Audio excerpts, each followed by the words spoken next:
เห็นคนอื่นดีมีค่าปลูกใจให้เกิดศรัทธาตั้งหน้าทำดีมีคุณมองโลกด้านร้ายกลายกลับใจรับแต่เรื่องเครื่องคุณเหนื่อยนายเลิกล้างทางบุญชีพวุ่นแท้แน่เอ่ยขอกราบคำว่าธรรมสวัสดีกับบรรดาท่านผู้ฟังแล้วก็ท่านผู้ชมทุกท่านที่กำลังติดตามรายการเห็นธรรมเห็นเราเห็นเราเห็นธรรมทางช่องธรรมะเป็นทีมทีวีออนไลน์ที่กลุ่มพระสงฆ์อุบาสกอุบาสิกา ร่วมกันเผยแผ่ธรรมะออนไลน์ไลฟ์สดทาง Facebook ทาง YouTube แล้วก็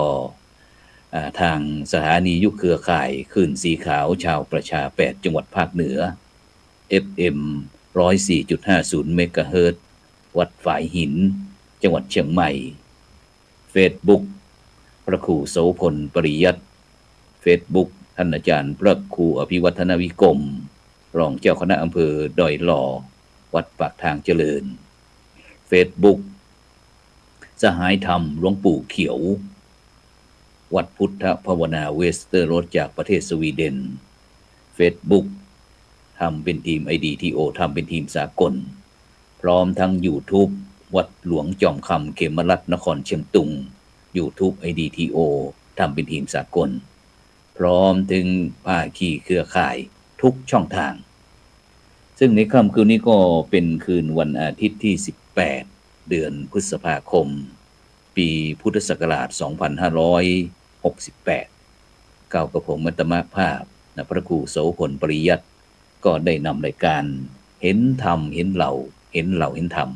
มาพบกับบรรดาท่านผู้ฟังท่านผู้ชมนะตั้งแต่เวลา20:00 นเป็นต้นไปนะจนถึงเวลาประมาณ3:00 นนะฉะนั้นก็บรรดาท่านผู้ฟังท่านผู้ชมก็สามารถนะที่จะกดให้กำลังใจนะโดยการกดติดตามนะกดไลค์กดแชร์เพื่อเป็นธรรมทานยิ่งแชร์มากก็ได้บุญมากแชร์น้อยก็ได้บุญน้อยนะไม่แชร์ก็ไม่ได้บุญนะซึ่งก็ต้องกราบขอบพระคุณคณะสงฆ์จังหวัดเชียงใหม่โดยพระเดชคุณหลวงพ่อพระเทพมังคลาจารย์เจ้าคณะจังหวัดเชียงใหม่พระเดชคุณหลวงพ่อพระเทพสิงหวราจารย์ดร.รองเจ้าคณะจังหวัดเชียงใหม่ฝ่ายเผยแผ่พร้อมทั้งคณะสงฆ์หลวงพ่อเจ้าคณะอำเภอรองเจ้าคณะอำเภอแล้วก็เจ้าคณะพระสังฆาธิการทุกรูปนะครับแล้วก็มูลนิธิ1016เพื่อการกุศลนะครับโดยท่านอาจารย์เจ้าคุณพระวิสุทธิวัชราภรณ์หรือว่าครูบาขาววัดลัทธิวันพระนอนขอนตาลศักดิ์สิทธิ์แล้วก็มูลนิธิโพธิยไลนะโครงการมหาวิทยาลัยมหาจุฬาลงกรณราชวิทยาลัยเขตเชียงใหม่นะโครงการวัดประชารัฐสร้างสุขนะโครงการหมู่บ้านรักษาศีล5นะพร้อมทั้งผู้ให้การสนับสนุนทุกแผนกทุกฝ่ายแม้กระทั่งบรรดาท่านผู้ฟังท่านผู้ชมก็เช่นเดียวกันถือว่าเป็นผู้ที่มีอุปการะคุณอย่างสิ้นนะทั้งสิ้นซึ่งถ้าไม่มีท่านนะช่องธรรมะเป็นทีมทีวีออนไลน์ของเราก็คงจะไม่อยู่จนถึง4 ปี 5 ปีจนถึงทุกวันนี้นะฉะนั้นก็ตรงนี้ก็เพื่อที่จะเป็นอีกช่องทางหนึ่งนะคือช่องทางสีขาวให้กับบรรดาท่านผู้ฟังท่านผู้ชมได้เลือกรับฟังนะหรือว่าคัดเอานานาสาระธรรมะขององค์พระสัมมาสัมพุทธเจ้าหรือว่าเรื่องราวต่างๆนะที่เราได้มีโอกาสที่จะรับใช้สังคมประเทศชาติโลกนะหรือว่าแม้กระทั่งพระพุทธศาสนานะโดยฉะนั้นก็เป็นสิ่งที่สำคัญนะฉะนั้นวันนี้ก็เช่นเดียวกันบรรดาท่านผู้ฟังท่านผู้ชมทั้งหลายนะซึ่งวันนี้ก็ออกอากาศที่อาคารพระธรรมสิทธาจารย์5ชั้นนะวัดพระสิงห์วรมหาวิหารนะซึ่งวันนี้ก็บรรยากาศที่ในอำเภอเมืองเชียงใหม่ก็ฝนตกตลอดนะฝนตกตลอดนะซึ่งหลายท่านหลายคนก็บอกว่าเมื่อวานนี้ฝนท่วมเมืองเชียงใหม่นะที่น้ำจากดอยสุเทพลงไปก็ท่วมทั้งหางดงทั้งเชียงใหม่อะไรต่างๆนะซึ่งก็ถือว่า ฟ้าฝนเทวดาได้มาฉโลมกายฉโลมใจให้พี่น้องในเมืองเชียงใหม่ได้มีโอกาสที่จะชุ่มชื้นขึ้นมาบ้างเพราะว่าในช่วงหลังจากที่เทศกาลปีใหม่เมืองผ่านมานั้นก็บรรยากาศร้อนยิ่งใกล้จะเทศกาลมหาสงกรานต์โอ้โหอากาศเชียงใหม่นะ PM 2.5 นี้แดงก่ำไปทั่วไปหมดฉะนั้นก็ถือโอกาสว่ามารีแลกซ์แล้วก็ที่จะทำให้จิตใจของพี่น้องชาวเชียงใหม่หรือว่าชาวภาคเหนือของเรานั้นมีอากาศชุ่มชื้นขึ้นมาซึ่งเพราะว่าได้มีการกิจกรรมในทางพระพุทธศาสนาต่างๆไม่ว่าจะเป็นวันวิสาขบูชาแล้วก็วันพรุ่งนี้อีกหลังจากที่วันวิสาขบูชาเป็นวันประสูติตรัสรู้ปรินิพพานแล้ววันพรุ่งนี้ก็เป็นวันสำคัญทางพุทธศาสนาอีกซึ่ง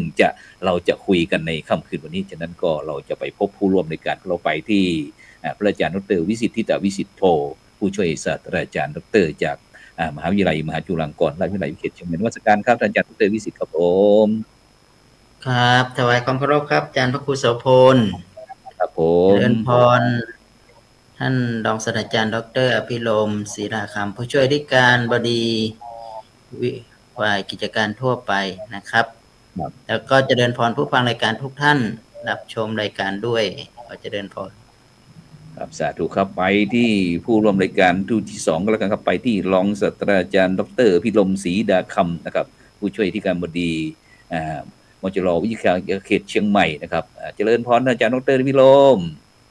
กล่าวนมัสการครับพระคุณเจ้าชื่อเคารพทุกรูปครับครูบาอาจารย์ที่ฟังรายการนี้อยู่ครับผมอภิรมย์ครับวันนี้แต่งตัวหล่อเชียวอยู่ที่ไหนเนี่ยตอนนี้อยู่ที่101ครับมารวมงานเพิ่นที่101ไปที่101ไปทำอะไรที่101ล่ะมาปฏิบัติหน้าที่มาดูงานจัดธรรมนาวาวังนะครับที่จังหวัด101เพราะว่าเราจะจัดที่เชียงใหม่ในวันที่13กรกฎาคมนี้นะครับก็เลยต้องมาดูงานว่ากระบวนการเป็นอย่างไรบ้างขั้นตอนต่างๆครับตอนนี้ก็เสร็จงาน5 โมงเย็นนี่ครับสาธุแล้วฉะนั้นท่านอาจารย์ดร.วิสิทธิ์นะครับวันนี้อยู่ที่ไหนเอ่ยวันนี้อยู่ที่มจร.วิไลสงฆ์101ครับอยู่ที่101เช่นเดียวกันงานมาพร้อมกับนาวาวังเช่นกันเดียวกันใช่ไหมเป็นยังไงบ้างครับบรรยากาศคุยให้ฟังหน่อยครับอาจารย์ดร.ครับจริงๆแล้วเดินทางมาตั้งแต่วันที่14เนาะ14เสร็จงานเครือข่ายของพระสงฆ์4 ภาคเนาะผมก็เดินทางตอนบ่ายก็เดินทางมาครับมาก็ได้มาเตรียมความพร้อมนะครับก็หมายถึงว่ามีโอกาสได้มาสนองงานนะครับคณะสงฆ์ของจังหวัด101โดยมีพระเดชพระคุณหลวงพ่อเจ้าคณะจังหวัด101นะครับท่านได้เมตตาให้ทางมหาวิทยาลัยแล้วก็ทางเครือข่ายของพระสงฆ์นะครับถือว่ามาร่วมเป็นตัวแทนของทางภาคเหนือเนาะทางภาคเหนือแล้วเราก็คือเราจะจัดกัน4 ภาคครับอาจารย์ครูครับก็คือภาคกลางแล้วก็มีภาคอีสานก็คือเอาที่101เสร็จแล้วก็จะไปเชียงใหม่แล้วก็จะไปภาคใต้ทั้ง4 ภาคนี้กำหนดวันเวลาหรือยังครับที่ในการที่จะจัดการรายการเรื่องธรรมนาวาวังนี้จะกำหนดที่อย่างครับทั้ง4 ภาคก็ภาคอีสานที่เราจัดที่101นี้ก็คือวันนี้เนาะอาจารย์ครูเนาะก็คือวันที่18นะครับวันที่18ครับแล้วก็ส่วนของเชียงใหม่นี้ก็คือวันที่12ครับ12 กรกฎาคมแล้วก็จะไปที่นครศรีนะครับนครศรีนี้นครราชสีมาหรือนครศรีธรรมราชครับผมนครศรีธรรมราชที่ภาคใต้ครับก็คือเป็นการจัด4 ภาคเป็นธรรมนาวาวังครับเป็นพระราชทานนะครับของพระบาทสมเด็จพระเจ้าอยู่หัวนะครับเพื่อที่จะนำธรรมะสู่ประชาชนงานใหญ่เลยครับผมเป็นเรื่องของการพระองค์ท่านอยากให้ประสบนิกรของพระองค์ได้มีโอกาสได้เข้าถึงธรรมแล้วก็ได้เข้าถึงธรรมที่เป็นธรรมภาพรวมของการเขาเรียกว่าธรรมนาวาวังเนาะก็คือเอาธรรมะ ที่เป็นเนี่ยเอามาเพื่อที่จะเผยแผ่ธรรมเป็นศูนย์รวมให้เกิดความสมานสามัคคีกันนะครับในหมู่สังคมอันนี้ก็องค์ท่านก็เป็นผู้ประธานดังนั้นก็จัดกัน4 ภาคแล้วก็ในมหาวิทยาลัยก็ถือว่าได้เป็นคณะทำงานนะครับโดยการนำของพระเดชพระคุณท่านอธิการองค์อธิการบดีมจรนะครับเป็นประธานแล้วก็มีคณะทำงานตัวแทนของแต่ละภาคส่วนได้มีมาส่วนร่วมครับวันนี้ก็มีจำนวน 3,000 กว่าคนอ่ะอาจารย์พระครูโสพลลูก 3,000 กว่ามาจาก10 จังหวัดภาคอีสานเป็นพี่น้องประชาชนนะครับเนาะเป็นภาคประชาชนครับส่วนมากก็จะเป็นภาคประชาชนก็เป็นทุกสาขาวิชาชีพนะครับที่ได้เดินทางกันมาก็ด้วยความตั้งใจที่อยากจะมาฟังธรรมนะครับในครั้งนี้ก็มาคณะทำงานก็จะมาเตรียมงานก่อนนะครับแล้วก็ได้มีโอกาสมาร่วมในครั้งนี้ครับเพื่อจะมาสังเกตการและเตรียมความพร้อมเพื่อนำไปจัดที่จังหวัดเชียงใหม่อันนั้นเป็นของภาคเหนือเราทั้งหมดครับในวันที่22ใช่ไหมครับ22 กรกฎาคม12 กรกฎาคมครับไอ้ที่ไหนครับจัดที่ไหนเอ่ยที่หอประชุมหอประชุมนานาชาติ80 ปีเฉลิมพระเกียรติที่คันคลองหลังคันคลองเมืองเชียงใหม่นะครับเนาะที่ใกล้กับสนามกีฬาเชียงใหม่นะ700 ปีเชียงใหม่ครับใช่ครับจะได้ก็พี่น้องไปเจริญพรที่เชียงใหม่ครับวันที่13 กรกฎาคมพระอาจารย์ครับ13 กรกฎาคมฉะนั้นเราเข้าพรรษาวันที่วันอาสาฬหบูชาวันที่10เนาะวัน11เข้าพรรษาแล้วนี่เราจัดที่13นะ13 กรกฎาคมฉะนั้นก็พี่น้องประชาชนชาวเชียงใหม่ก็เตรียมตัวธรรมนาวาวังที่หอประชุมนานาชาติ80 ปีเฉลิมพระเกียรตินะสมเด็จพระนางพระบรมราชินีนาถพระพันปีหลวงของเรานะที่ข้างสนามกีฬา700 ปีนะก็เตรียมฟังข่าวจากทางช่องของเราก็แล้วกันจะได้ประชาสัมพันธ์อาจารย์พี่โลมในฐานะที่เป็นอุบาสกอุบาสิกาพุทธบริษัทไปเห็นพี่น้องชาวละเอียดแล้วเป็นยังไงบ้างธรรมนาวาวังของเราวันนี้นี่ปลื้มใจครับ 3,300 คนนะฮะวันนี้พี่น้องภาคอีสานโซนอีสานก็มากันภาคอีสาน10 จังหวัดนะฮะ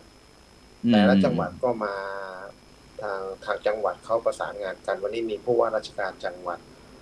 เจริญพร5-6 จังหวัดที่พาพี่น้องประชาชนมาเพราะว่าเป็นภาคประชาชนนะครับโดยการร่วมมือของผู้ว่าราชการจังหวัดนะครับเจริญพรก็เห็นแล้วปลื้มใจพระอาจารย์แน่นห้องประชุมเลยนะครับห้องประชุมสาเกตในฮอในใหญ่ที่สุดในจังหวัด101นะครับก็แน่นขนาดไปเลยแน่นแล้วก็วันนี้ก็วิทยากรบรรยายดีมากครับท่านเจ้าคุณต้นแล้วก็ครูเงาะนะครับก็คุณรสสุคนกองเกตก็พูดได้ดีมากแล้วก็ทีมงานของท่านซึ่งมาเล่าประสบการณ์ตรงนะฮะให้กับพี่น้องฟังก็มีพระคุณเจ้าแล้วก็สามเณรที่อยู่ในสำนักของเจ้าคุณต้นเนี่ยนะครับมาเล่าให้ฟังว่าเป็นยังไงบ้างหลังจากมาปฏิบัติเนี่ยก็ทำให้พี่น้องสาธุชนทั้งหลายที่มาในวันนี้ก็ได้เห็นแล้วก็ตั้งแต่เช้านะท่าน8 โมงเนาะลงเรียกเข้าห้องประมาณ8 โมงครึ่งเข้าห้องประชุมแล้วก็เบรกช่วงกลางวันทานข้าวแล้วก็ต่ออีกบ่ายโมงนะฮะจนถึง5 โมงเย็นท่านคนแน่นพอแล้วก็ได้รับของพระราชทานนะก็เท่าที่ผมสังเกตการณ์เนื่องจากว่ามาวันนี้ผู้บริหารมาวันนี้ซึ่งนำโดยอาจารย์เจ้าคุณสุธีวชรบัณฑิตรองอธิการบดีวิเขตเชียงใหม่เนี่ยแล้วก็คุณปริยัติเจติยานุรักษ์ผู้ช่วยศาสตราจารย์ดร.ผู้อำนวยการวิทยาส่งแล้วก็ท่านพระอาจารย์วิสิทธิ์ทิตวิสิทธิ์โทผู้อำนวยการสำนักงานสนับสนุนวิชาการนะครับก็ รองผู้อำนวยการอัธวุฒิด้วยมาด้วยกันคือที่มาเนี่ยก็คือว่ามันเป็นไฟล์บังคับที่ให้มาดูงาน เพราะว่าเราคราวหน้าแล้วเราต้องย้ายบกครอง ใช่ เนาะ โอ้ ก็ ใช่ ทำให้ได้เห็นบรรยากาศของการมาฟังธรรมเนี่ยก็พระพุทธศาสนาของเราก็ยังมั่นคงอยู่ครับ ด้วยพุทธบริษัทสี่ อืม นะครับ ที่ ยังมั่นคง โดยเฉพาะท่านอาจารย์ดรพิรมเชียงใหม่เราเคยพูดง่ายๆว่าไอ้เมื่อปีก่อนๆเนี่ยได้มีโอกาสจัดการแสดงพระธรรมเทศนาเฉลิมพระเกียรติ4 ภาค ครับ เชียงใหม่ของเราก็ไปจัดที่อาคารไอ้หอประชุมเฉลิมพระเกียรติ80 ปีพระพันปีหลวงเช่นเดียวกันซึ่งก็ได้รับคำชมครับผม ได้รับคำชมบอกว่าโอ้โหหนเหนือ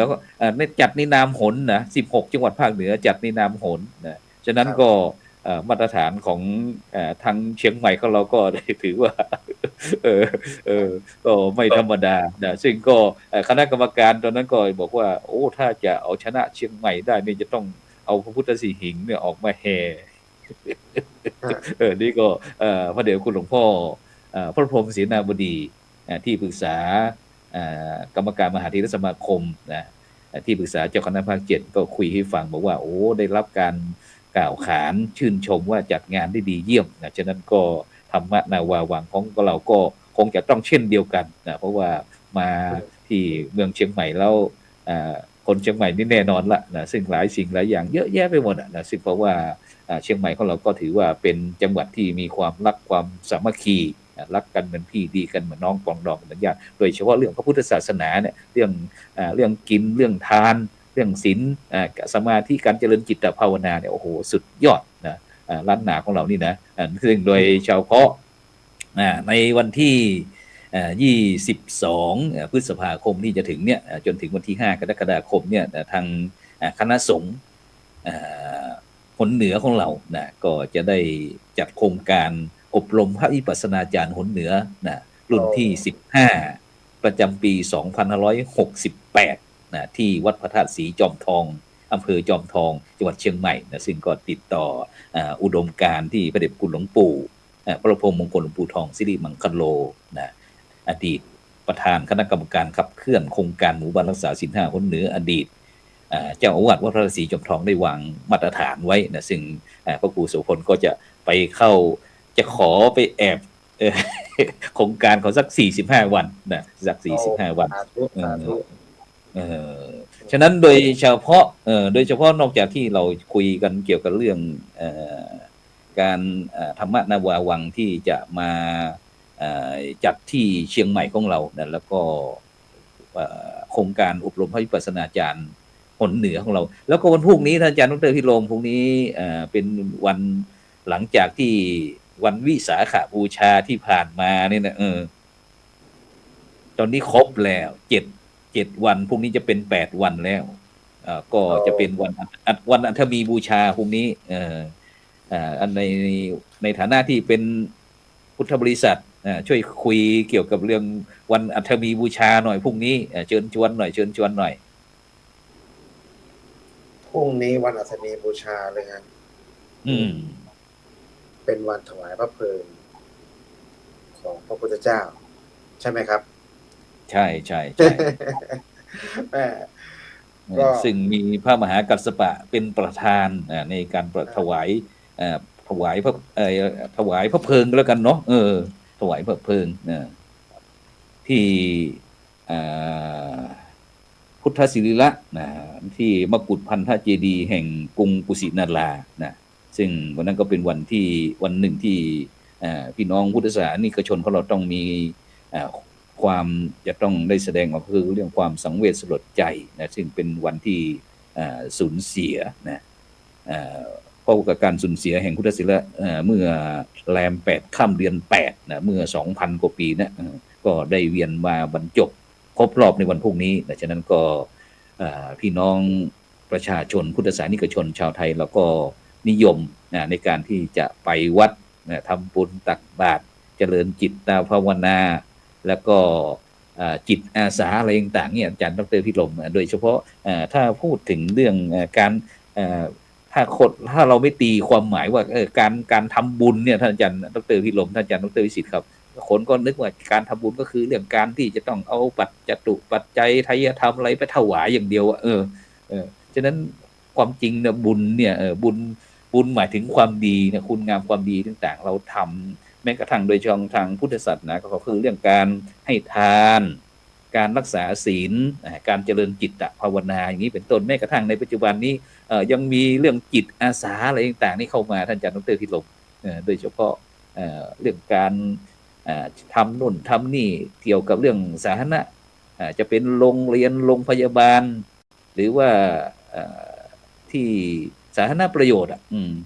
เราก็จะไปช่วยกันหลายท่านหลายคนก็อาจจะว่าพวกนี้อย่างที่โรงเรียนวัฒโนไทยพยัคฆ์อาจารย์ดร.พิรมกับท่านอาจารย์ดร.วิสิทธิ์จะมีนักเรียนนะอาจารย์คะหนูมาขอทำความดีหน่อยหนูจะทำอะไรลูกกวาดขยะค่ะล้างห้องน้ำค่ะอย่างนี้เป็นต้นนะ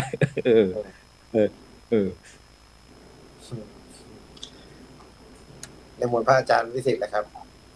นิมนต์ท่านอาจารย์ดร.วิสิทธิ์ครับเห็นเป็นยังไงบ้างพรุ่งนี้วันอัฐมีบูชาพรุ่งนี้เชิญชวนหน่อยก็ถือว่าเป็นอีกวันหนึ่งเป็นวันที่สำคัญทางพระพุทธศาสนาเนาะแล้วก็เป็นวันที่เราควรที่จะกลับมาทบทวนหลักคำสอนกลับมาทบทวนถึงโอกาสที่เป็นวันที่เป็นวันสำคัญทางพระพุทธศาสนาก็ในมิติของหลักการทางศาสนาเราก็จะเห็นถึงวันสำคัญนะครับโดยเฉพาะยิ่งวันสำคัญของพระพุทธศาสนาเนี่ยเราก็จะยึดเหนี่ยวเป็นวันสำคัญที่มันเชื่อมโยงกับประวัติความเป็นมาเนาะโดยเฉพาะยิ่งก็คือองค์สมเด็จพระสัมมาสัมพุทธเจ้าฉะนั้นอะไรก็ตามที่เราที่ท่านได้ตัดไว้ที่ท่านได้นั่นมาเนี่ยเราก็จะนึกถึงแล้วก็บูชาในวันสิ่งที่สำคัญในศักดิ์สิทธิ์ตรงนี้เนี่ยมันทำให้เรารู้สึกระลึกกลับเข้ามาฉะนั้นวันไหนก็ถือว่าเป็นโอกาสที่ดีเนี่ยเป็นวันเริ่มต้นนะครับเป็นวันเริ่มต้นแห่งการสร้างคุณค่าความดีงามของในแล้วก็เป็นการตั้งจิตอธิษฐานนะครับเริ่มต้นในการที่จะสร้างพัฒนาจิตของตัวเองให้บรรลุมรรคผลที่ตามที่ตัดไว้นะครับจากนั้นก็หนึ่งในนั้นก็คือการให้ทานก็เป็นอีกวิธีหนึ่งที่จะต้องให้ทานครับให้ทานนี่ก็เป็นสิ่งที่จะต้องขัดเกลาตัวที่นำไปสู่การพอสิ่งที่เราให้ไปแล้วเนี่ยมันก็จะเยียวยากับสิ่งที่การได้รับหรือการให้กันไปเนี่ยมันก็จะทำให้ถึงสุขติหรือว่าที่เราเรียกว่าที่การให้เป็นที่รักนะครับเป็นที่รักซึ่งกันและกันนะครับการให้มันไม่จำเป็นต้องให้แค่ปัจจัยสี่แต่เราให้สิ่งที่ดีชี้นำสิ่งที่ดีให้ธรรมะให้การปฏิบัติบูชาท่านก็ถือว่าเป็นการที่อะไรก็ตามที่มันเกิดนะครับที่มันเกิดทำให้จิตของเราเนี่ยนะครับมันพัฒนาแล้วให้จิตของเราเนี่ยมันเป็นจิตที่มันขัดเกลาได้เนี่ยนะครับแล้วมันเป็นเงื่อนไขในการพัฒนานั้นเนี่ยผมคิดว่าเป็นเรื่องที่สำคัญนะครับเพราะสังคมทุกวันนี้รู้สึกเราจะให้ความสำคัญของบางอย่างแต่เราขาดเรื่องความรู้นะครับสังคมเราจริงๆทุกวันนี้ขาดเรื่องความรู้จริงๆอาจารย์ครับใช่ครับเพราะว่าพุทธศาสนาผ่านมา 2,000 กว่าปีแล้วที่ยังคงอยู่เราก็ยังมาตั้งคำถามกันว่าพระพุทธศาสนาดียังไงหรือว่าพุทธศาสนาที่มันตามยุคตามสมัยมาตั้งยาวนานเนี่ย 2,000 กว่าปีนะอาจารย์ครูมันคงอยู่ในไม่รู้กี่รุ่นกับกี่รุ่นออกมาหลักคำสอนยังคงอยู่เนี่ยนะครับผมคิดว่าหลักการในศาสนามีความชัดเจนอยู่แล้วนะครับเราไม่มีคำว่าที่ว่าจะไปตั้งคำถามว่าศาสนามันจะเป็นยังไงศาสนานี่มันจะห่างจากเราหรือจริงๆแล้วมันไม่อยู่ที่นั่นนะครับองค์ความของศาสนามันมีความดีงามอยู่แล้วถ้าไม่มีความดีงามไม่จะปักหลักอยู่ขนาดนี้ได้แล้วก็ผมมองเห็นว่าสังคมเราเนี่ยยังมาตั้งคำถามกันบางอย่างเนี่ยยังตั้งคำถามด้วยความที่ยังไม่เข้าใจเรื่องหลักคำสอนเราห่างกันคำสอนห่างจากองค์ความรู้มากมายครับนะครับเพราะว่าอย่าลืมว่าพุทธศาสนานี่แหละครับเราจึงมีพุทธศาสนาเราจึงดำรงอยู่ไว้ซึ่งสิ่งที่เราเคารพและมั่นคงอยู่ทุกวันนี้เพราะเรามีพระพุทธศาสนาบางคนยังตั้งคำถามบางคนที่เข้ามาอยู่ในภายใต้พุทธศาสนาแล้วเนี่ยนะครับ กลับออกไปเนี่ยนะครับในเป็นครองเพศคฤหัสถ์อะไรยังกลับมาตั้งคำถาม พระพุทธศาสนาต้องอย่างนั้นอย่างนี้นะครับทั้งที่พุทธศาสนาเนี่ยเป็นแหล่งกำเนิดเกิดต้นองค์ความรู้อะไรใดๆอย่างฉะนั้นเนี่ยผมมองว่าสังคมทุกวันนี้ต้องกลับมาถามว่าพุทธศาสนามีความงดงามและมีความบริสุทธิ์อยู่ในตัวของตัวเองนะครับแต่ที่นี้เราไปฝากพุทธศาสนาไว้กับบุคคลซึ่งจริงๆแล้วเนี่ยบุคคลเนี่ยไม่ใช่ตัวของพุทธศาสนาแท้จริงพุทธศาสนาคือเป็นสิ่งตัดเขาเรียกว่าเป็นกิ่งบ่งเพาะขัดเกลาเนาะให้พัฒนาให้จิตใจแต่ทุกวันนี้เราไปติดกับไอ้ตัวบุคคลครับผมเราไปติดกับบุคคลแล้วก็เราไปฝากศาสนาหรือเราไปฝากคำสอนไว้กับบุคคลทั้งที่เราก็ยังไม่เข้าใจถึงหลักคำสอนอย่างแท้จริงเนี่ยนะครับแล้วก็ฉะนั้นก็หมายความว่าตอนนี้สิ่งที่พี่น้องพุทธศาสนิกชนพุทธบริษัทที่จะต้องเร่งด่วนที่สุดก็คือเรื่ององค์ความรู้เกี่ยวกับพระพุทธศาสนานะครับไม่ว่าจะเป็นหลักธรรมคำสอนอะไรต่างๆหรือว่าทุกสิ่งทุกอย่างครับที่เกี่ยวกับพุทธศาสนาพี่น้องพุทธบริษัทจะต้องเรียนรู้จริงโดยเฉพาะเนี่ยโดยประเทศไทยครับอาจารย์ครับพอใกล้จะถึงวันสำคัญวันวิสาอาสาฬหะวันมาฆบูชาวันวิสาขบูชาวันอัฐมีบูชาวันอาสาฬหบูชาขึ้นมามักจะมีแต่เรื่องแต่ราวขึ้นมาอยู่นั่นในประเทศไทยตรงนี้นะครับตรงนี้ครับอาจารย์ครับผมก็มาตั้งข้อสงสัยเหมือนกันว่าทำไมทั้งที่ตั้ง365วัน366วันทำไมคุณถึงไม่ไปคุยให้มันกระจายทั่วทำไมผมตั้งก็ประเด็นไว้ก่อนทำไมจริงๆมันอย่างนี้อาจารย์คุณสมเป็นธรรมชาติผมมองว่าเป็นธรรมชาติเป็นธรรมชาติแล้วเป็นการคือนี่อันนี้คือเป็นการเข้าถึงหลักธรรมนะผมมองถึงนะ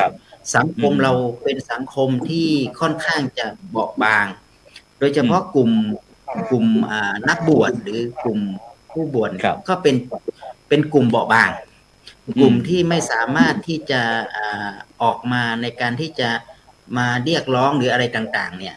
มันออกมายากคือเป็นกลุ่มเบาบางเป็นกลุ่มที่ต้องอยู่ในกรอบกลุ่มนี้แหละครับจึงเป็นกลุ่มที่ผมมองว่าก็บางอย่างที่เราอยากจะนำเสนอนะครับถ้าเกิดว่าเรานำเสนอประเด็นอะไรที่มันไม่ค่อยมีใครสนใจแต่ถ้าเป็นเรื่องประเด็นพระหรือเป็นประเด็นเรื่องอะไรตรงนี้นะครับก็มีสังคมสนใจเยอะไงอาจารย์พระครูนะครับทั้งที่สังคมก็ขาดองค์ความรู้เยอะมากเลยจากการที่ใช่ออกมาวิพากษ์วิจารณ์หลักคำสอนนู่นนี่นั่นอย่างเงี้ยต่างๆก็ผมเห็นแล้วก็ผมก็คิดว่าสังคมเราก็ตื่นรู้นะเราเห็นเลยนะครับสังคมตื่นรู้เรื่องเขาเนี่ยออกมาเยอะแยะมากก็เห็นว่าสังคมไทยนี่เป็นสังคมที่เป็นการเรียนรู้แต่ว่ามันต้องตื่นรู้แบบเมตตาจิตเนาะตื่นรู้อย่างภายใต้เหตุได้ผลนะครับผมว่าเหตุได้ผลเราไม่ใช่ใช้ความรู้ของเราที่เป็นความรู้ของฆราวาสนะครับบางทีวิถีแห่งฆราวาสกับวิถีแห่งนักบวชเนี่ยนะครับมันต่างกันเรามีความเป็นพระธรรมวินัยอยู่นะอาจารย์แต่ทุกวันนี้เราก็ไม่ค่อยพูดถึงเรื่องพระธรรมวินัยแต่พอทางฆราวาสก็สนใจเรื่องพระธรรมวินัยแต่ไม่ได้สนใจเรื่องของฆราวาสนะอาจารย์เข้าใจนะฆราวาสเริ่มสนใจกับพระธรรมวินัยขึ้นมาทั้งที่ฆราวาสก็ยังไม่ได้เข้ามาบวชยังไม่ได้ศึกษาพระธรรมวินัยแต่ก็อ่านในตำราก็สนใจพระธรรมวินัยในภาคทฤษฎีในภาคทฤษฎีพอมันอ่านไปแล้วเนี่ยในพระธรรมวินัยเนี่ยก็กลับมาเปรียบเทียบกับพระสงฆ์ที่อยู่ในพระธรรมวินัยนี้ซึ่งอาจารย์พระครูครับผมอยากจะกราบเรียนอย่างนี้แล้วก็ผู้ฟังในการว่าตอนนี้เราต้องมองอยู่3เรื่องเรื่องที่1พระธรรมวินัยเรื่องที่2พรบคณะสงฆ์นะครับพรบคณะสงฆ์นี่ผมรวมไปถึงรัฐธรรมนูญด้วยกันแล้วกันนะครับแล้วก็จารีตประเพณีทีเนี้ยเวลาเราพูดเนี่ยเราพูดกันคนละเรื่องเอาพระธรรมวินัยไปปนกับกฎหมายบางทีมันไม่สอดคล้องกันอาจารย์พระครูครับ ผม ไม่ ยก สอด ตัว คล้อง อย่าง ไงครับ เช่น อาจารย์ครับ ผม ไม่ ยก สอด ตัว คล้อง อ ยั ย่าง งไง เช่นหนึ่งตอนนี้ถ้าเกิดว่าพระเนี่ยมี ครับ ประเด็นที่จะต้องเกี่ยวเนื่องกับการถูกกล่าวอ้าง ใช่ไหมครับพระ ครับ จะต้องแสดงความบริสุทธิ์โดยการลาสิกขา ก่อนที่จะเข้าสู่กระบวนการยุติธรรม อันนี้ผมก็ว่าไม่มันไม่อะไรอ่ะ ผมคิดว่า มันไม่ตามขั้นตอน มันไม่ใช่มีการขั้นตอน มันมีกรอบของว่าทำไมเวลาเราจะแสดงความบริสุทธิ์ใจเนี่ย เราต้องลาสิกขาก่อนพอการลาสิกขาเนี่ยทางพระธรรมวินัยเนี่ยก็หมายถึงว่าท่านขาดจากความเป็นพระ ครับ ทำไมเราต้องลาสิกขาก่อนแล้วถึงจะเข้าไปสู่กระบวนการยุติธรรมทั้งที่เราก็พร้อมจะเข้าสู่กระบวนการยุติธรรม อันนี้เนี่ยมันเป็นข้อวิพากษ์ข้อใดที่ตั้งคำถาม ผมก็ตั้งคำถามกับสังค ข้อ มว่า พิพาทข้อพิพาทระหว่าง ผมก็ทำไมเราไม่จัด ที่ถูก กาก ล่าร วกับผู้ถูกกล่าวใช่ไหมอาจารย์ ครับ เป็น ทีเนี้ย ข้อพิพาท ผมว่าต่อไปเนี่ย อนาคตข้างหน้าเราอาจจะต้องมีคณะทำงานหรือมีขอให้มันเข้าสู่กระบวนการพระธรรมวินัยก่อน แยกแยะได้ไหมว่าให้เข้าสู่กระบวนการพระธรรมวินัย เมื่อพระธรรมวินัยเนี่ยนะครับ เมื่อมีวินิจฉัยแล้ว ผลเป็นยังไงนะครับ ถ้ายังไม่ขาดจากความเป็นพระ ผมคิดว่ายังไม่สามารถที่จะเข้าสู่กระบวนการในการลาสิกขา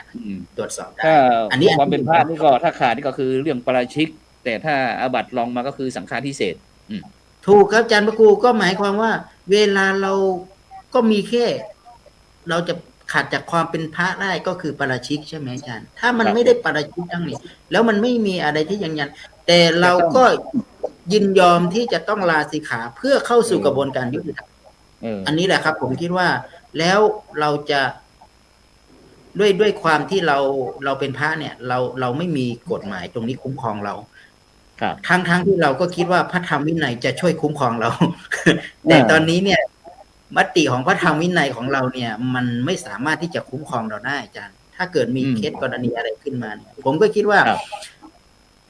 ปกติเนี่ยเขาก็มีศาลเนาะศาลเด็กก็ยังมีนะถ้าใช่เนี่ยยังไงต้องเอาเข้าสู่กระบวนการของศาลทั้งเด็กนะแต่ของเราไม่มีนะครับต่อไปนี่คือผมคิดว่าถ้าเกิดว่าเราจะรักษาพระธรรมวินัยไว้ผมเป็นห่วงอย่างนี้ครับว่ากรณีพอเข้าสู่กระบวนการตรวจสอบมาแล้วปรากฏว่าท่านไม่ผิดท่านบริสุทธิ์แล้วใครจะรับผิดชอบในการที่เป็นเหตุสาเหตุให้ท่านลาสิกขาแล้ววิบากกรรมที่มันจะตามมาเนี่ยใครจะรับผิดชอบนะครับอันนี้คือผมก็ตั้งคำถามในลักษณะที่เราเป็นคณะทำงานศูนย์ไก่เกลี่ยเนาะเพราะว่าศูนย์ไก่เกลี่ยเกิดมาเพื่อที่จะมีความคืนความยุติธรรมให้กับเนี่ยผมก็มองว่าสังคมต้องมีความรู้มากกว่านี้นะครับถ้าเกิดเป็นเรื่องของพระขอให้พระท่านตัดสินใจตั้งคณะทำงานดำเนินการตามขั้นตอนของตามขั้นตอนเลยตามขั้นตอนพระธรรมวินัยเพราะว่าเรามีพรบคณะสงฆ์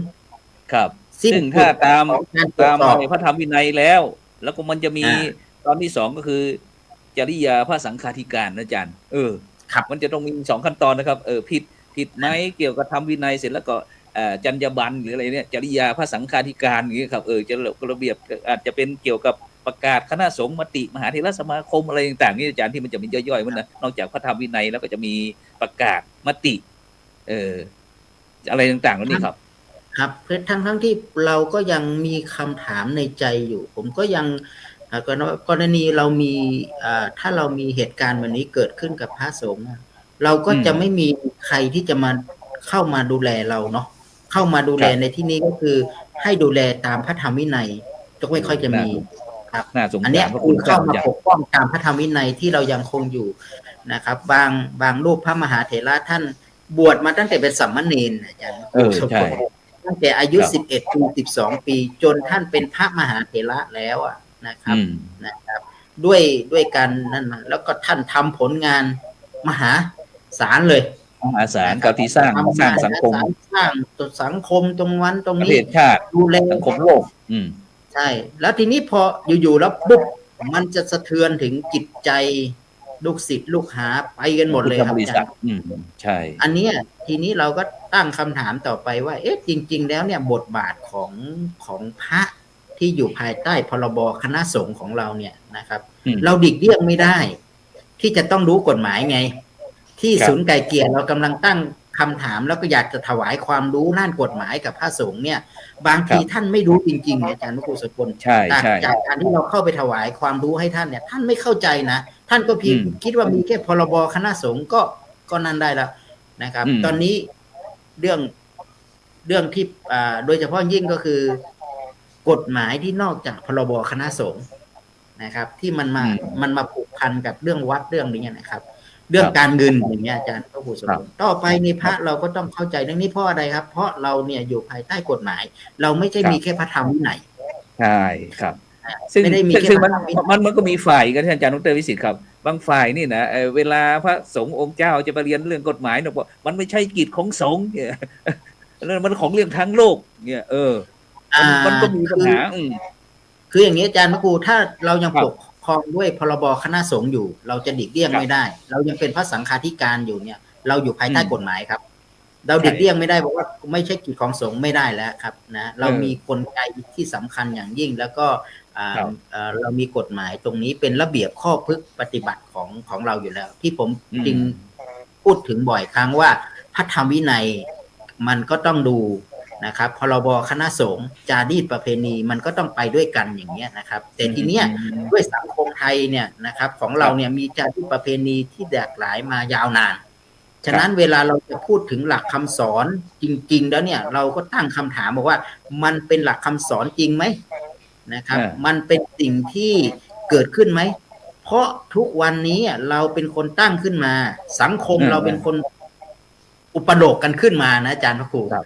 จารีตประเพณีนี่มันเกิดจากการเห็นแล้วก็อุปโลกกันขึ้นมาเพื่อรักษาจารีตประเพณี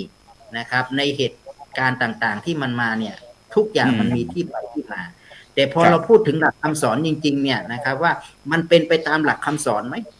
ไอ้จารีตประเพณีมันเกิดมันเป็นสิ่งที่เป็นข้อตกลงเป็นการอยู่ด้วยกันอย่างผาสุกเนี่ยอย่างอาจารย์พิรมอย่างก็บวชมาในพุทธศาสนาแล้วก็ลาสิกขาไปก็มาอุปถัมภ์พระพุทธศาสนามันจะไม่มีการเปลี่ยนในเรื่องของคำสอนหรืออะไรต่างแล้วรัตนตรัยเนี่ยนะครับหรือพระสงฆ์องค์พระเจ้าเนี่ยก็เป็นแค่สมมุติสงฆ์นะอาจารย์เราไม่ใช่เป็นลักษณะของพระที่ไม่ใช่เป็นพระ บวช ส มาง ฆ์ แล้ว หรือว่า สา เป็น มารถที่ อ จะ ริ เป็น ย พระ ส อง ฆ์ รหันต์ได้แล้วมันอยู่ภายใต้พรบคณะสงฆ์ที่จะต้องดูแลพันธกิจ6 ด้านบวก 1อีกแล้วมันก็เสี่ยงต่อการที่จะต้องผิดไอ้กฎหมายทางไอ้บ้านเมืองผิดจากพรบอีกเห็นไหมคณะสงฆ์เราเนี่ยจึงลำบากครับตอนนี้เพราะอะไรเพราะว่าพระธรรมวินัยเราก็ดูแลกันไม่ได้ต่อมาก็คือในเรื่องของหลักคำสอนหรือแม้กระทั่งพรบคณะสงฆ์ที่เรามีอยู่เนี่ยมันก็ไม่สามารถสุดท้ายเวลาเราเจอเหตุการณ์ต่างๆจริงๆไม่ใช่เหตุการณ์ที่บังเอิญที่เกิดขึ้นตอนนี้นะครับมันมีมาตลอดที่อาจารย์อุโสพลว่าพอดีเป็นวันสำคัญบ้างอะไรบ้างใช่ไหมครับเราก็จะมีเหตุอะไรตรงนี้ก็แล้วมันมีอยู่แล้วเป็นเหตุเป็นประจำปกติแต่เราไม่เคยลุกขึ้นมาใช้โอกาสนี้จากวิกฤตเป็นโอกาสที่จะเราเคยพูดถึงปฏิรูปเราเคยพูดถึงเรื่องของการปรับปรุงอะไรต่างเนาะก็พรบคณะสงฆ์เรามีมายาวนานก็ยังไม่มีการปรับปรุงอะไรที่มันเหมาะสอดคล้องกับที่ในสถานการณ์ปัจจุบันผมคิดว่าเป็นโอกาสดีครับที่ทางมติมหาเถรสมาคมหรืออะไรต่างหรือทางกรรมการเนี่ยผมก็อาจจะยกเรื่องนี้มาคุยผมว่าเป็นโอกาสดีครับผมมองเป็นโอกาสนะ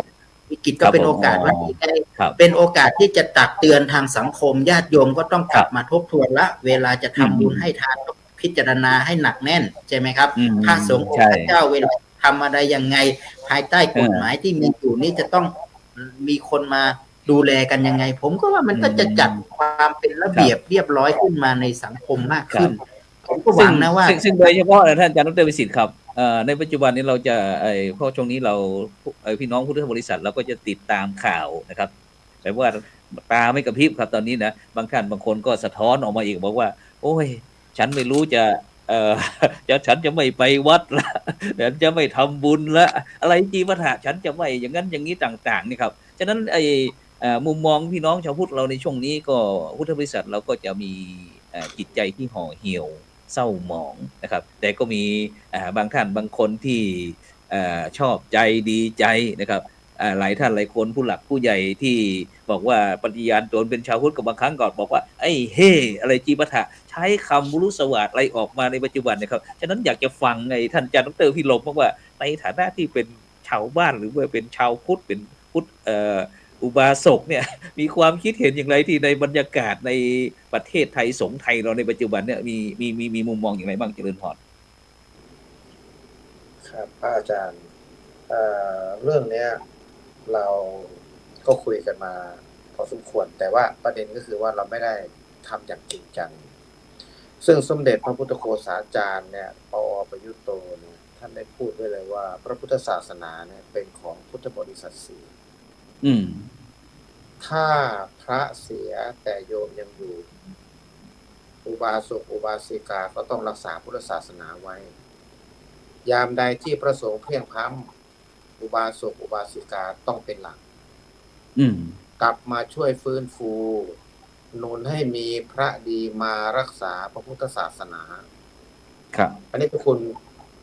เจ้าพระคุณสมเด็จปอประยุตโตเนี่ยท่านได้พูดไว้ซึ่งพระพุทธศาสนาเนี่ยไม่ได้อยู่กับพระสงฆ์เจริญพร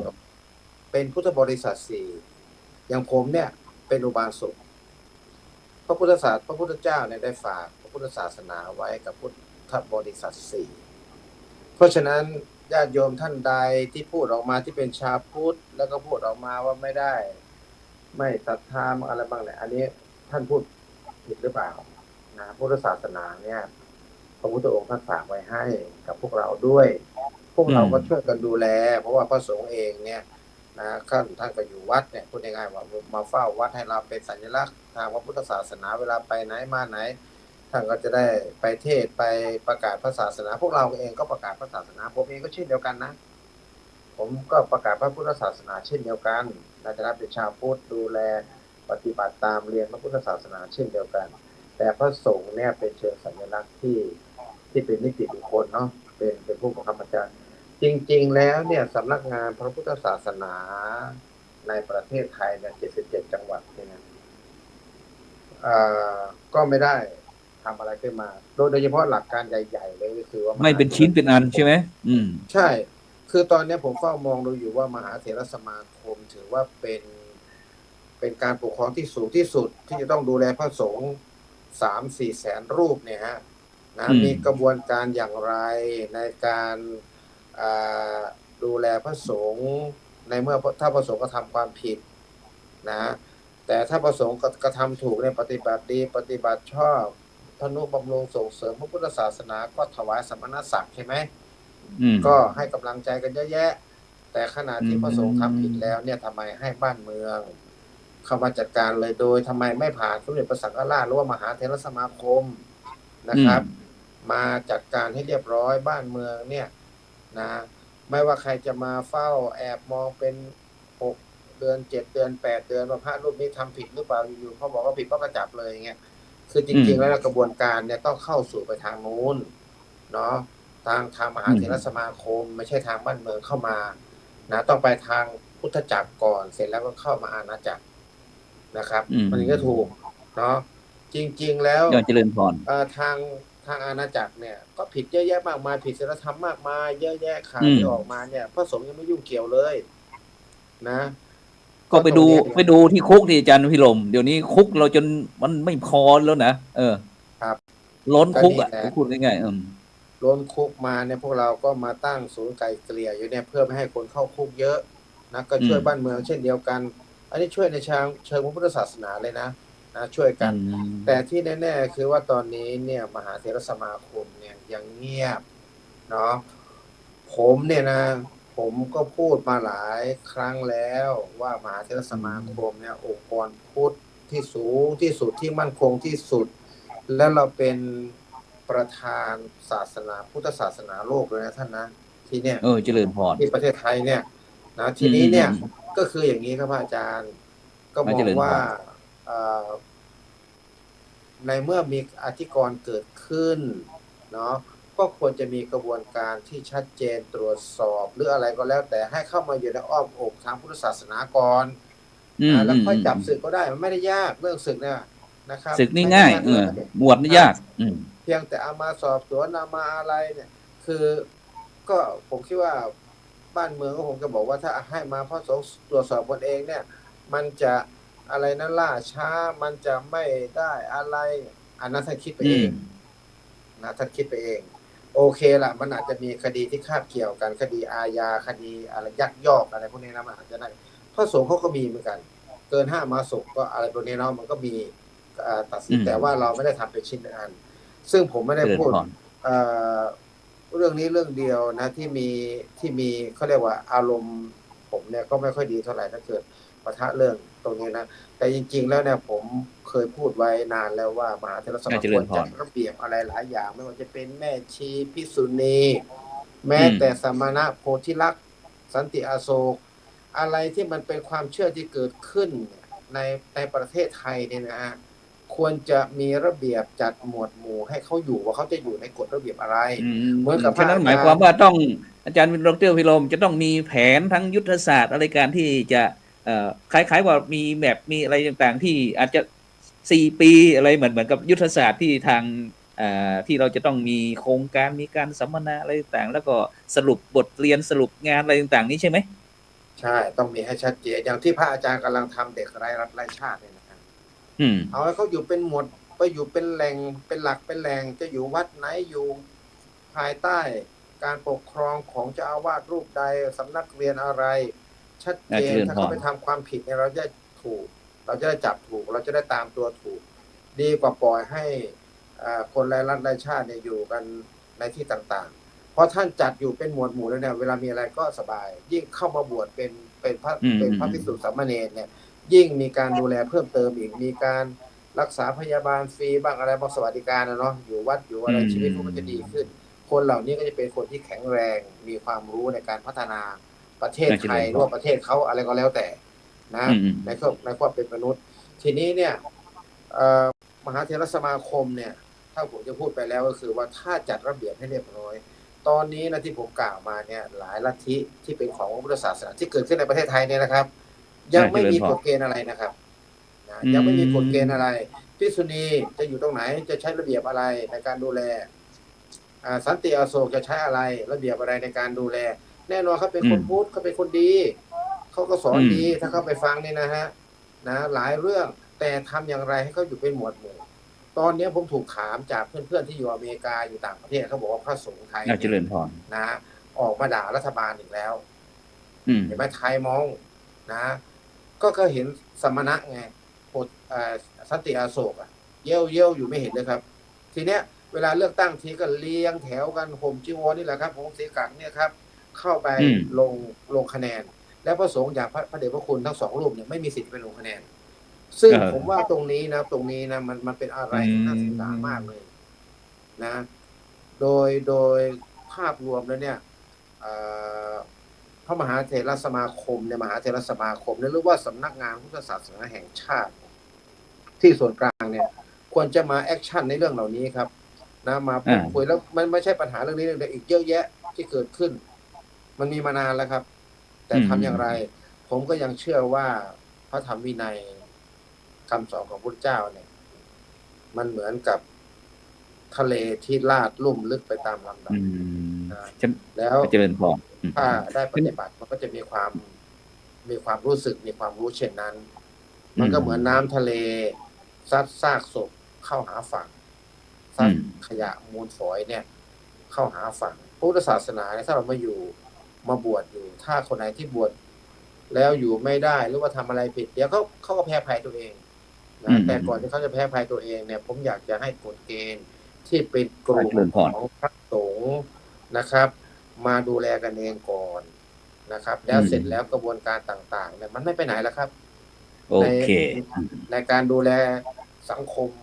พระคุณเจ้าสังคมอุบาสกอุบาสิกาสังคมชาวพุทธอะไรแบบนี้ครับก็แสดงฉะนั้นก็อุบาสกอุบาสิกาพุทธบริษัท4ก็ยังมีความจำเป็นฉะนั้นอาจารย์ดร.วิสิทธิ์ครับ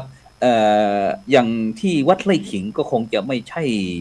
ลายสุดท้ายครับยิ่งในปัจจุบันเราเห็นสื่อนี่ก็โอ้วัดนั้นวัดนั้นวัดนี้เนี่ยเมื่อกี้ได้ยินท่านอาจารย์ได้พูดถึงเรื่องกฎหมายถวายความรู้เรื่องกฎหมายนะครับซึ่งโดยเฉพาะอาจารย์ครับอย่างพระเราในปัจจุบันนี้อาจจะมีความรู้ด้านธรรมเยอะจนถึงทั้งปรริยธรรม9ประโยคทั้งศาสตราจารย์ทั้งอะไรจีปราสูงสุดไปหมดครับแต่เรารู้สึกว่ามันจะตกเป็นเหยื่อของสังคมเราไม่มีความรู้องค์ความรู้เกี่ยวกับทางโลกหรือเปล่าครับท่านอาจารย์ดร.วิสิทธิ์ครับตรงเนี้ยครับระหว่างความรู้ทางโลกกับทางธรรมอาจารย์มีความคิดเห็นยังไงครับผมครับอาจารย์จริงๆที่ผมพยายามจะคุยเอาเหตุผลมาคุยก็คือ ผมอยากจะใช้กระบวนการพระธรรมวินัยเพราะพระเราเกิดจากพระธรรมวินัยเนาะเราไม่ได้เกิดจากพรบคณะสงฆ์ตามนี้ก่อนนะเราเกิดจากพระธรรมวินัยเวลาเราจะหลุดออกจากพระสงฆ์ก็ขอให้มันเข้าใจเหตุและผลยอมรับตามพระธรรมวินัยก่อนอันนี้เนี่ยที่อาจารย์อภิรมย์กำลังพูดว่าเราไม่มีองค์กรนี้มาเคลียร์เรื่องนี้อันนี้คือก้อนหนึ่งนะผมผิดเป็นผิดถูกเป็นถูกว่ากันไปตามนั้นแต่ขอให้เราเกิดจากพระธรรมวินัยก็ขอให้พระธรรมวินัยเป็นผู้ชำระเราก็คือคณะสงฆ์นี่แหละใช่ไหมครับเวลาเราจะบวชเราก็ต้องมีคณะสงฆ์ใช้คณะสงฆ์ใช้พระสงฆ์ใช่ไหมครับฉะนั้นก็ขอให้คณะสงฆ์เนี่ยเป็นผู้พิจารณาก่อนได้ไหมเบื้องต้นสังคมไม่ต้องมาพรมเข้ามาอย่างนี้นะพรมมาอย่างนี้ทั้งมาด้วยสื่อบ้างทั้งมาในต่างๆเงี้ยมันทำให้รู้สึกว่าพระธรรมวินัยเนี่ยมันปกป้องท่านไม่ได้อันนี้อันที่หนึ่งนะที่ผมคุยนะผมกำลังจะถามว่าแล้วเราจะเกิดจากพระธรรมวินัยสุดท้ายเราจะเจอสังคมหรือเจอนี้เป็นคนมาตัดสินพระธรรมวินัยเองทั้งที่เขาก็ไม่ได้มีส่วนเกี่ยวข้องในการที่เราจะเกิดความเป็นธรรมใช่ไหมครับอันนี้ผมไม่ตั้งใจว่าในฐานะที่ไอความยุติธรรมเนี่ยมันไม่มีนะครับมันไม่มีจริงในส่วนตรงนี้ผมว่าถ้ามันมีเหตุการณ์อะไรก็ตามเนี่ยขอให้เข้าสู่กระบวนการของพระธรรมวินัยก่อนได้ไหมพระธรรมวินัยนะครับแล้วถ้าเกิดว่าผ่านกระบวนการพระธรรมวินัยแล้วมันจะผิดจรรยาบรรณหรือจะผิดปาราชิกอะไรต่างก็ว่ากันสุดท้ายก็ค่อยดำเนินการตามกฎหมายหรืออะไรต่อไปตรงนี้เนี่ยอย่างน้อยเราก็รู้สึกว่าเรามีศักดิ์มีศีลได้พิจารณาเมื่อเราบวชมาก็เกิดจากพระธรรมวินัยจากไปเราก็มีพระธรรมวินัยวินิจฉัยแล้วอันนี้ผมคิดว่าเป็นประโยชน์อย่างยิ่งแล้วสังคมก็อยากจะได้ตัวนี้เหมือนกันแต่พอมีปัญหาปุ๊บเราไม่มีใครอาจารย์พระครูครับเราไม่มีใครที่จะขึ้นมาตั้งคณะทำงานไม่มีเจ้าภาพรับผิดชอบงานก็ผมเห็นถ้ามีประเด็นอย่างนี้มาปุ๊บนะครับเราก็จะบอกว่าเงียบไปก่อนเดี๋ยวผมจะค่อยว่ากันคืออย่างนี้มันคือผมคิดว่าเราเนี่ยตอนนี้มันเงียบไม่ได้แล้วเห็นไหมครับถ้ามันเงียบมันก็จะทางสื่อก็ไม่รู้จะไปถามใครพูดง่ายๆว่าเอาความจริงมาพูดกันใช่ก็ไม่รู้จะไปถามใครก็ไปหาหลวงพ่อพยอมก็ตอบตามที่ท่านก็รู้สึกอย่างนั้นอย่างเงี้ยแต่พอออกมาปุ๊บเห็นไหมครับมันก็จะอารมณ์สุดท้ายมันก็จะมากระทบกระเทือนต่อจิตใจของชาวพุทธที่อาจารย์พระครูโสพลบอกว่าตอนนี้ไม่มีใครอยากทำบุญแล้วจริงๆแล้วไม่ใช่เลยคนที่ทำบุญเขาตั้งใจจะทำบุญอยู่แล้วอาจารย์พระครูโสพลญาติโยมที่อยู่กับวัดกับบาที่เขาเนี่ยเขาก็ทำบุญกันเต็มที่เขาก็มีศรัทธาอยู่เต็มเปี่ยมไม่ว่าเกิดอะไรก็ตามเนี่ยคนก็ยังมีความมุ่งมั่นว่าสิ่งที่จะต้องอุปถัมภ์เพราะคนที่เขาทำก็คิดว่าพระก็คือลูกหลานของชุมชนลูกหลานของชาวบ้านนะครับไม่ใช่เป็นพระที่วิเศษวิโสอะไรปุ้มแล้วก็จะไม่ใช่แต่เข้ามาศึกษาพระธรรมวินัยเข้ามาศึกษาพระธรรมวินัยแต่ว่าถ้าเกิดว่าญาติโยมไปมองว่าท่านเป็นผู้วิเศษญาติโยมนั่นแหละต้องปรับปรุงใช่ไหมครับปรับปรุงวิธีคิดของญาติโยมก่อนญาติโยมอย่าไปบอกคือผู้พิเศษสิทุกวันเนี่ยญาติโยมไปอุปโลกสุดท้ายก็มาทุกข์ใจที่ชาวบ้านเห็นไหมชาวบ้านยังไม่มีความรู้เลยอย่างเนี้ยผมก็เลยไม่ได้ตีเตียนอะไรนะแต่ว่าชาวพุทธเราเป็นแบบนี้เรามีศรัทธาจะดิบไปแบบนี้เรามองเห็นว่าท่านเป็นผู้วิเศษวิโสจะต้องมี ด้วยบารมีที่ท่านเคยสร้างเคยช่วยเหลือเกื้อกูลจากคนนั้นคนนี้ทำให้ท่านรู้สึกว่าญาติโยมก็อยากจะมีส่วนร่วมในการทำบุญอะไรต่างๆเนาะมันก็เกิด ครับ แต่พอมีอะไรสักอย่างที่เข้ามาสู่วิกฤตเพราะว่าถ้าเราทำงานมากๆมันก็เสี่ยงมากขึ้น อย่าลืมนะต่อไปเนี่ยอาจารย์พุทโธโสพลจะมี ครับ พระเถระหรือพระที่ลุกขึ้นมาทำงานแบบนี้ไม่มีใครอยากทำแล้วล่ะใช่ไหมอาจารย์ ครับ เพราะสังคมกำลังบีบให้พระที่ทำงานอย่างเนี้ยต่อไปก็หมดไม่มีใครอยากละไม่มีใครที่อยากจะลุกขึ้น อย่างไอ้หลวงพ่อแย้มหรือว่าไอ้อดีตเจ้าอาวาสวัดไร่ขิงเนี่ยนะอาจารย์นะโอ้โหไปดูโครงการของท่านนะทั้งการศึกษาทั้งโรงพยาบาลไรจีปะถะครับ แต่คนเราก็แปลกนะชาวพุทธเราประเทศไทยเราเนี่ย มักจะไม่ยกย่องพระตอนที่มีลมหายใจ แต่โน่นพระราชทานเพลิงศพนั่นแหะถึงจะไปกล่าวโน่นกล่าวนี่มีผลงาน3-4 หน้า5 หน้า 6 หน้า โอ้ยจีปะถะมันเป็นซะอย่างนี้อาจารย์ครับ ครับก็จริงๆแล้วผมมองว่าส่วนตัวผมก็ไม่ได้รู้จักแล้วไม่เคยเจอพระเดชพระคุณท่านนะอดีตที่ผ่านมานะแต่ผมก็คือว่าที่ผ่านมาระดับพระมหาเถระขนาดนี้ยังไม่มีพระธรรมวินัยที่ลุกขึ้นมาตั้งนี่ผมคิดว่าผมจะตั้งคำถามว่า แล้วพระระดับเด็กๆที่ไม่มีอะไรสักอย่างนี้ อย่างพวกเราเนี่ย จะอยู่เราอย่างนี้จะยังไงความมั่นคงของพระเราจะอยู่ตรงไหน อันนี้อันที่หนึ่งที่ผมอยากจะพูดถึง อันที่สองผมอยากให้ญาติโยมที่กำลังประโคมข่าวหรือกำลังเสพข่าวเนี่ยให้เข้าใจว่าต้องกลับมาทบทวนนะครับญาติโยมด้วยก็กลับมาทบทวนว่าเราไปฝากความหวังไว้ แต่ว่าถ้าเกิดว่าญาติโยมเนี่ยปฏิบัติธรรมและเข้าใจโลกเข้าใจชีวิตนี่นะจะไม่เป็นทุกข์เลยนะครับเวลามีสื่อเนี่ยเมื่อใดก็ตามที่เราไปรับสื่อที่มันเป็นสื่อโลกมากขึ้นเราก็ไม่ค่อยมีความสุขนะครับแต่ทั้งที่เราเนี่ยสามารถที่จะหามุมมองที่บวกได้ผมยังไม่เห็นใครที่จะมานำเสนอสื่อในทางบวกขึ้นนะครับน่าจะเนี่ยนะผมคิดว่ารายการเราก็อาจจะต้องนำเสนอทั้งสองประเด็นนะครับแต่ทีนี้ประเด็นที่คุยกันวันนี้ผมอยากให้เห็นว่าพระธรรมวินัยอยู่ตรงไหนกระบวนการมันอยู่ตรงไหนแล้วเหตุการณ์ถ้าเกิดว่าท่านเนี่ยนะครับท่านตอนที่ท่านมีอยู่เนี่ยท่านวันข้อทั้งหมดเลยแต่ถ้าไม่มีท่านทักรูปหนึ่งคนอีก100เป็น1,000 คนเนี่ยจะอยู่ยังไงเห็นไหมสังคมจะวิกฤตทันทีเลยนะไม่ใช่ว่าสะเทือนถึงท่านมันสะเทือนไปถึงทุกที่เลยเห็นไหมครับเริ่มจะมีการไปคุยไปอะไรต่างๆมันเริ่มจะมีอย่างเนี้ยแล้วผมยังไม่เห็นชาวพุทธหรือใครที่บอกว่ารักพระพุทธศาสนาลองมานำเสนอพระในมุมมองที่มันมีบ้างสิในสังคมใช่ไหมครับถ้าสื่ออย่างนี้